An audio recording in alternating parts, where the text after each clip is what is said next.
Танд хэрэгтэй үгийг хэлэх өнөөдрийн өглөөний хүн хэн байх бол? Таныг түүнтэй холбох төлгөөн Их дэлхий радио 107. Их дэлхий радио 107. Өглөөний хүн.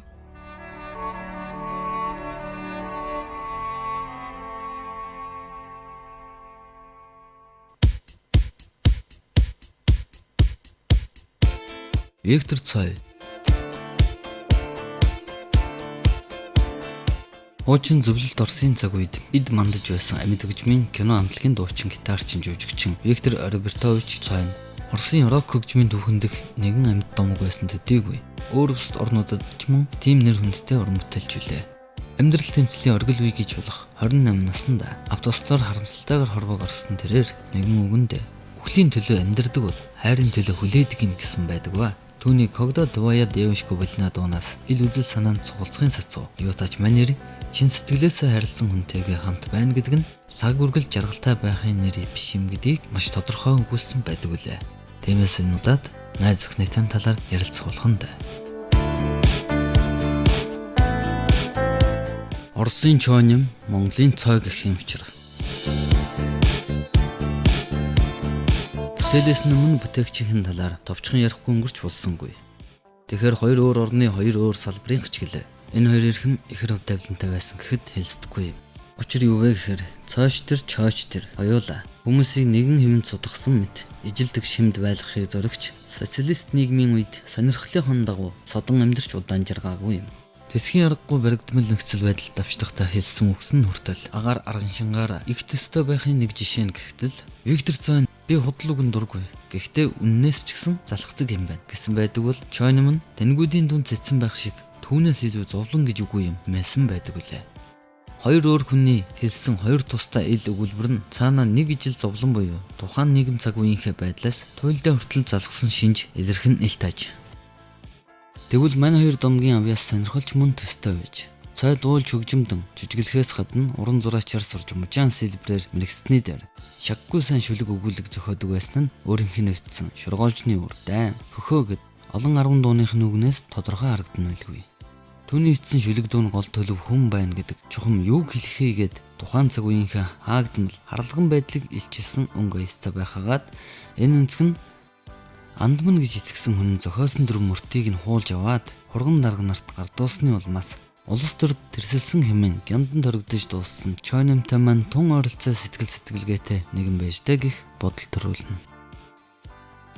Магадгүй Чойном дуу хөгжмийг яруу найргаас илүү үдсэн бол мөн иймэрхүү дуунууд бичих байсан болов уу гэсэн ч тэрээр хуучнаар урчуудын эвлэлийн хорооны төв үзээд баримлч зураачаар ажиллаж байснаас нь үзэхэд Цойгийн л нэгэн адил урлагийн өөр бусад салбарт өөрийн мөрийг үлдээж явсан байгаа юм. Гэвч харамсалтай нь энэ хоёр агуу хүн цагаасаа эрт мэдлчихвүү гэсэн юм шиг хүмүүсийн дунд нэг их удалгүй хорвоог орхисон нь хүртэл жам ёсны бус цаг зургийн эмгэнэл түүх болон ижил утгаар тэмдэглэгдэн үлдсэн байдаг. Ингээд Виктор Цойгийн уран бүтээлээс манайханд хамгийн ихэр хүрсэн гэж болох нэгэн дууны шүлгийн талаарх яриа руугаа оръё.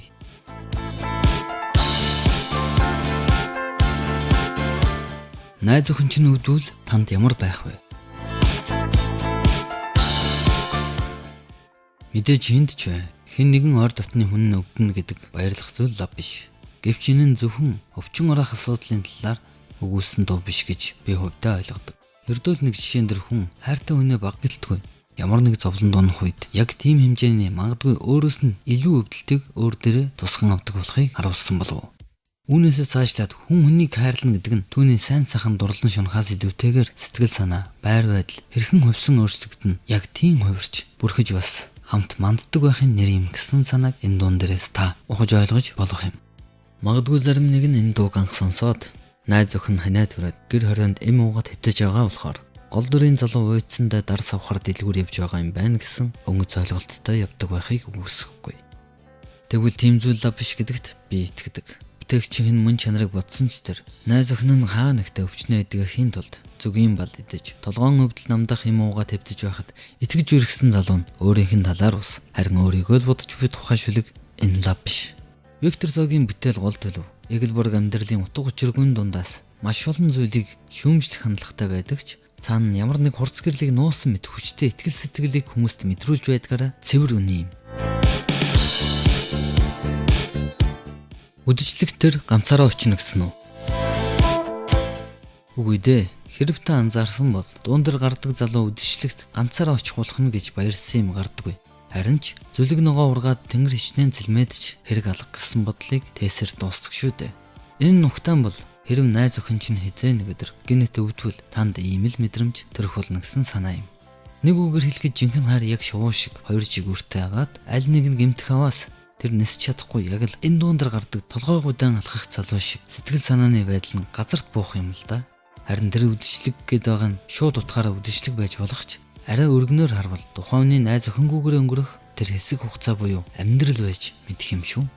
Бодоод үзсэн ч үнэндээ бол амьдрал гэдэг нь маш урт хугацаанд үргэлжилдэг эхлэл, өрнөл, төгсгөл гэсэн гурван хэлбэрийн уршигтай үдшилэг байдаг. Амьдралын өдрүүдэд найз нөхдийн дотн яриа, бор шар улаан, цагаан гэд бүх хатуу уух зүйлс мөн хайр ба шохоорхол хамгийн гашуун болоод чихэрлэг үгсгээд үдшилэг дээр байдаг бүхэн л байдаг. Тиймээс та найз охин чинь өвдсөн үед үдшилэгт ганцаараа очно гэдгийг өөрийнхөө л ойлго. Гэхдээ энэ дууны гол үнс нь өнөөдөр чи үдшилэгт ганцаараа очих нь байна шүү дээ. Энэ юу гэсэн үг болохыг чи өөрөө ч мэдж байгаа. Тийм ээ. Түнгүй байна гэдэг чамд ямар хүн тусахыг би сайн ойлгож байна гэсэн санааг та дуушныхын дуултаас мэдрэх юм. Энэ бүхэндээ бяцхан дүгнэлт хийхэд хайр бол найз охин, харин өвчин бол асуудал гэтэл үдшилэг маань амьдрал болж таарч байгаа юм. Тэгэхээр хин нэгний чинь найз охин өвдсөн бол цоогийн дуулсанчлан хэсэгтээ магадгүй бүр нэлээд урт хугацаанд та үдшилэгт ганцаараа очих ёстой болсон ч энэ дуг дахин нэг сонсоод хэдийгээр тийм ч сайнгүй байдлын тухай ярьж байгаач аялгуун цаанаа нэг тийм амьдралын өксүр зам дээгүр зоргой чангалан толгой өргөн алхаж яваа хайртай хүнийхээ төлөө гэсэн сэтгэлтэй игэл залууг дөрслөгийн сацуу залуу хүн бүрийг гэрэлт ирээдүрөнд дуудаж байх шиг сонсогддог юм шүү.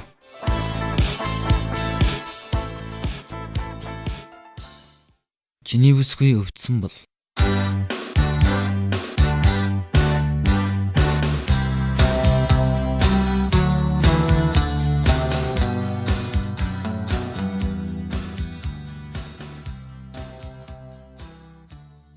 өдрөшгөл өдөр гэвч зөвхөн чи яагаад чимгүнихтэй хүмүүс дуулж байхад зөвхөн чи чимээгүй юу ч идэх хүсэлгүй кинонд явах ч сонирхолгүй зүгээр л дарс авахаар дэлгүүрлүү гарна нар гэрэлтэж өөс сургана гэвч өөс ногооны чирэг алга бүх зүйл нэг л өөр нэг л биш чиний бүсгүй өвдсөн бол чиний ундрах ширэгчгсэн мэд толгойгуудаа дэлгүүр явж харин тэр хаа нэгтээ бал идэж аспирин уугаад хэвтэж байгаа. Тэгээд чи үдшилэгт ганцаараа очино.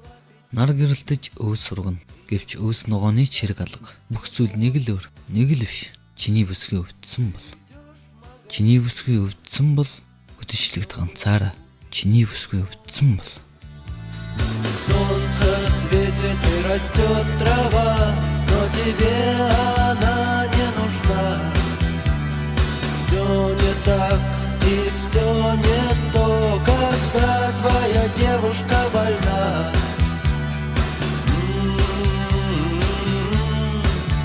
Когда твоя девушка больна. Когда больна. Ты идешь в магазин, головою паник, как будто иссяк чистый горный родник. Она где-то лежит, ест мед и пьет аспирин. И вот ты идешь на вечеринку один. Солнце светит и растет трава, но тебе она не нужна. Все не так и все не